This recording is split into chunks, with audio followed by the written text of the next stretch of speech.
let's talk about the physiology of stress. I'm going to talk about physiology, I'm going to talk about some rat studies, and I want to move swiftly on this. This phase is very important to me. There's about 5,000 to 7,000 times each day a college student has an alarm reaction. You're thrown off balance all day long. From the moment you wake up, the alarm goes off, you try to hit it off, you knock it off the table, all that stuff. You know, the hot water, not enough hot water, people squeezing the toothpaste in the wrong spot, everything. Everything. You get to school, you forgot this, you forgot that, and you forgot the other things. Stress, stress, stress. Traffic, cars. Cars stress people out. Now, when you're driving, remember, physiologically, there's a lot of stresses there. People catch you when you're singing in a car. You ever get caught? They look at you, and all of a sudden everyone gets real uptight. It's your car. What do you care? You get caught. People do all types of things in cars. I once saw someone shaving in a car. A woman, her legs at a light. That's right. Yes. Cars. What makes you crazy? What is the thing that makes you crazy when you're driving?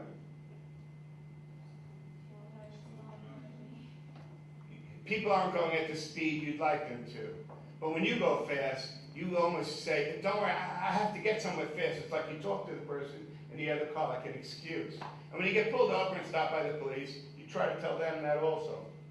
You want everyone to go at your speed. What else gets you crazy? People waiting at the last minute for these signals. Oh my Lord, why don't they just get rid of the signals? Take the signals, get rid of them, and put another airbag in our car. People don't use them. What gets me is when I try to get into a lane, and I do it nicely.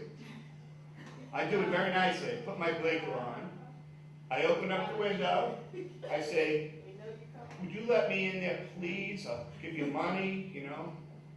And they ignore you. I don't mind if they give me a finger or say no. But they ignore you. And they go like this.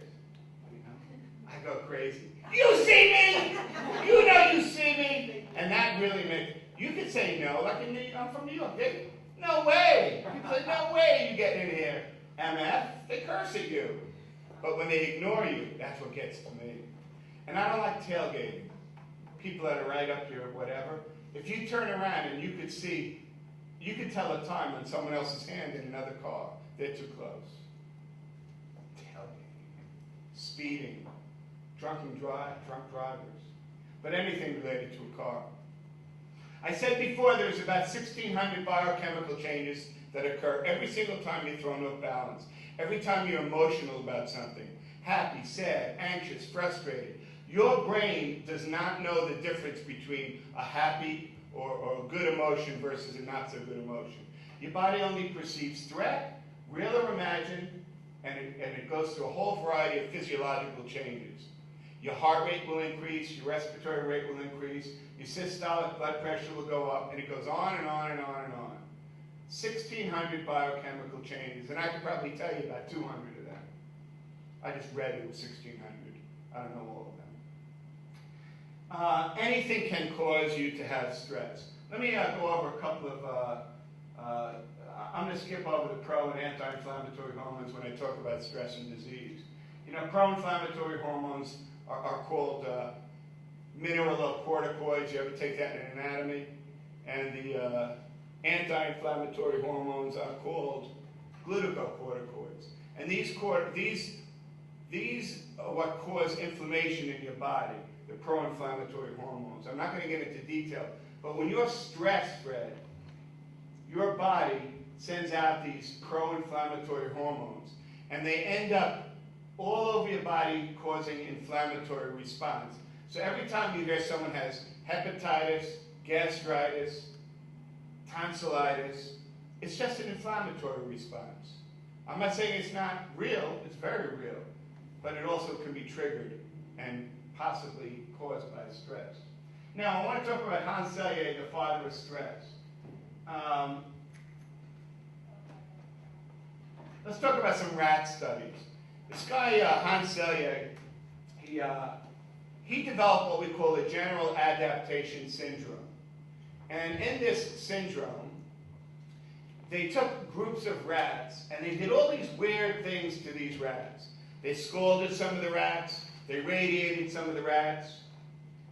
They isolated rats. And then they did autopsies on these rats, opened them up, and looked inside. And it was amazing what they found. It didn't matter what they did to these rats. The rats' bodies all looked the same. So when you isolated rats, it looked the same as when you had electric shock. It didn't matter what they did to them. He found that, he called it the pharmacology of dirt.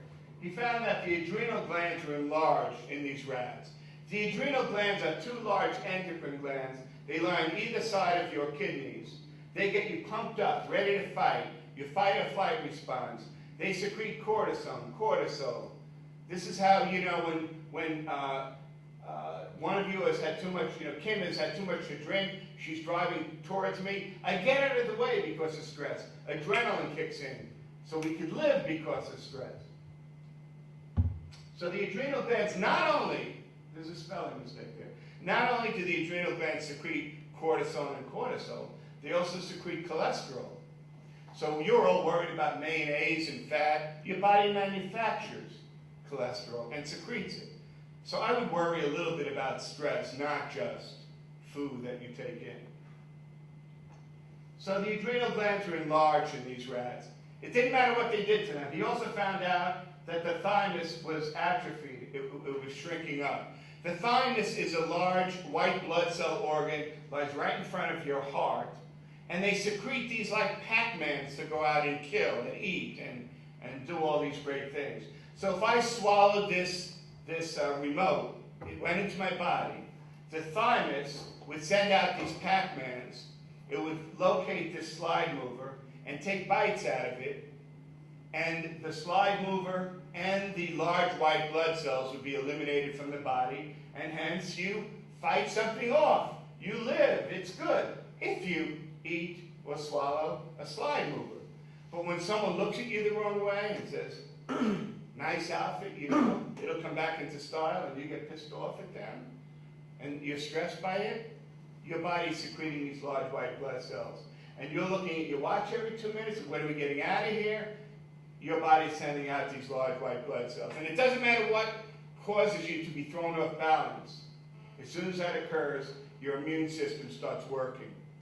And that's why when you need to have armies, and your body's working because you're under so much stress, you're going to be more susceptible to every disease, every illness, every syndrome, which is a group of signs and symptoms. When you put them together, they characterize disease.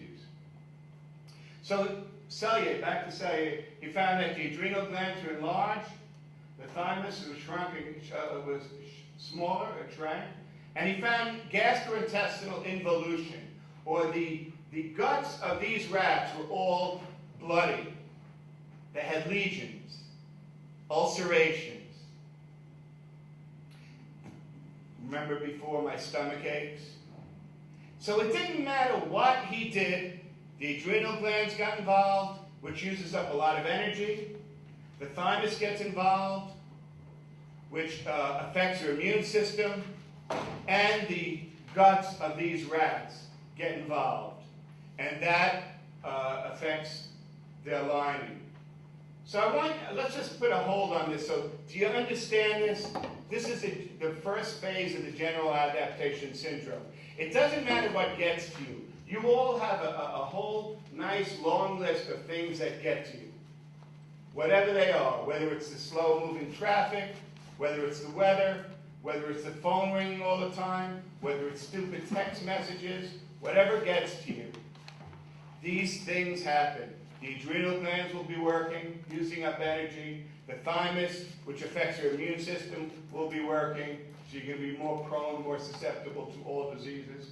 And lastly, you'll have gastrointestinal involution, or you'll have acid going through your gut. Any questions?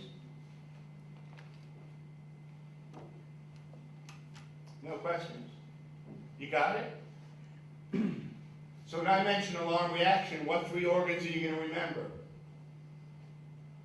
Talk to me. This is for real. Your adrenal gland, your thymus, well, relating to your immune system, and your guts. Okay. you'll think of acid, you'll think of your thymus, and you'll think of the adrenal glands. Not to mention 1,600 other biochemical changes that occur. Okay, let's move on. And that's the alarm reaction. So he came up with something else. I want you to know how your bodies work.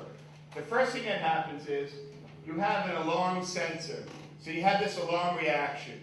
And when Olivia was a little bit late, she registered today, she was rushing over here to get here, she was a little bit stressed. Her body is working overtime. All these things are happening in her body. And we have alarm after alarm after alarm. But luckily, your bodies are amazing. Your bodies are amazing because you adapt to everything. When it starts getting real hot outside, your bodies will adapt to the heat. It takes 6 to 7 days to become acclimatized to the heat, to get used to it. You used to play football? Is that right? Didn't it? How were the 2 days? Fun? Not fun. Not much fun. It takes a while to get used to that. When little babies come home from the hospital, mothers wrap them up in these little blankets, and they keep them in the blankets, and their bodies get used to being in a blanket. When you take off that blanket and put the kid outside, they get sick. Your body gets used to anything. Any runners here? Does anyone jog? So in the winter, when you run in the winter and you're sweating, do people actually say to you, you're going to catch pneumonia? I mean, they all do that. You don't get sick from that. Your body, when you're running in the winter and it's really cold, your core temperature is still 98.6. And you're giving off heat. You don't get sick that way. So what happens is your body adapts to the stressor. So in May, you remember May when you had all your papers due? And you had all the tests? And you were real stressed out? In May, your body's working overtime. But it starts getting used to that. You end up with some symptoms. You have a headache. You have a cold. You're not sleeping well. You get a little sick. And then the symptoms go away because your body gets used to it. It adapts to it. Excuse me, I'm taking a break. The light over here for the camera is hot. So if you could edit that out, I'd appreciate it. He's stressed out up here. Of course I'm stressed out up here. I got to stand when you could sit. In 1929, a Dr. Walter Cannon wrote a book where he defined homeostasis, or balance. He told us in 1929 that we're going to adapt ourselves out of existence. He said, we're going to die from different things way back. And the name of that book was called Wisdom of the Body. Interestingly, in 1900, what did we die from? Number 1 was tuberculosis. Number 2 was pneumonia. Number 3, I forget number 3, but number 4 was diarrhea. In 1900, we died from diarrhea. In 2008, the leading causes of death are what? What's number 1? No. Heart disease, 1. Cancer, 2. Cardiovascular accidents, strokes, hemorrhages, cardiovascular accidents of all type, 3. Regular accidents, 4. Diabetes, 5. Goes on from there. But none of those are communicable diseases. We wipe those out. Now we're dying from diseases of lifestyle, of adaptation. You get signs and symptoms, you ignore them, symptoms go away. So in May, all of you worked over. I could do more. I could take more tests. I could have 2 boyfriends. I could do a lot of things. And you don't sleep and all that. And you get sick. But it disappears. So let me show you 2 more rat studies, and then I think you'll get the point. Anyway, the first stage is alarm for cellular. Then we adapt to it. And then our body gets tired. And when it becomes exhausting, that's when symptoms present themselves. That's when you have neck pain, headache, migraines, vascular issues, so on and so forth. And then if that continues, you could end up with an illness. But eventually your body returns, gets back to balance. If you've ever seen someone dying, and I hope you don't, their body goes through all these changes trying to live in spite of what's going on. So your body gets used to things. You know, why can't we go to Mexico and drink the water? What's the deal? Hello, you got to talk. Why, Crystal? Why do we get sick? We're not used to it. It's very simple. The Mexicans can drink the water. We can't. We're not used to it.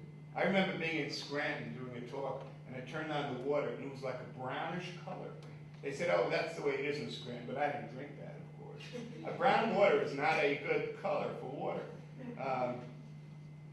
So that's why they, sell a lot of water. And every time you're leaving the country, people tell you, don't eat anything, don't drink anything. Well, we're not used to certain things, some pollutants and whatever. So that's the general adaptation syndrome that Selye, the father of stress, put forth.